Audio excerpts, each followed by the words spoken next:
Hudba je blízka asi každému z nás. Uplynulú sobotu si mohli diváci ďalšieho ročníka Pop Arény vychutnať krásny spev v podaní detí zo základných a stredných škôl.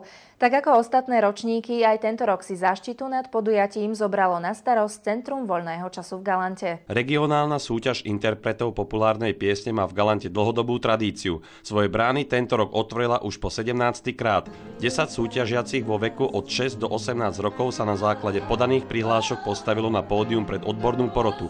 Každý súťažiaci mal pripravené 2 skladby, ktoré zaspieval. Súťaž si medzi mladými spevákmi našla svoje obľúbené miesto a preto má Pop Aréna bohatú históriu. Myslím, že jedným z prvých, ktorým takáto myšlienka skrzla v hlave, bol pán Karol Daniš. Je to vlastne človek, ktorý pracuje v Centre voľného času ako externista a vyučuje hru na bicie nástroje, takže k hudbe ako také má veľmi blízko. Tento ročník bol výnimočný. Okrem pozvaných hostí, ktorí sa zapojili do vystúpenia, si niektorí mladí speváci zvolili ako doprovod spevu hru na klavíri. Priamy hudobný podklad teda vystriedali jemné klavírne tóny. Z bohatého repertoáru skladieb si súťažiaci vyberali väčšinou slovenské skladby. Dneska som si pripravil pesničky Láska je tu s nami a 22 dní. Chlap z kríža a Love Song od Pala Haberu.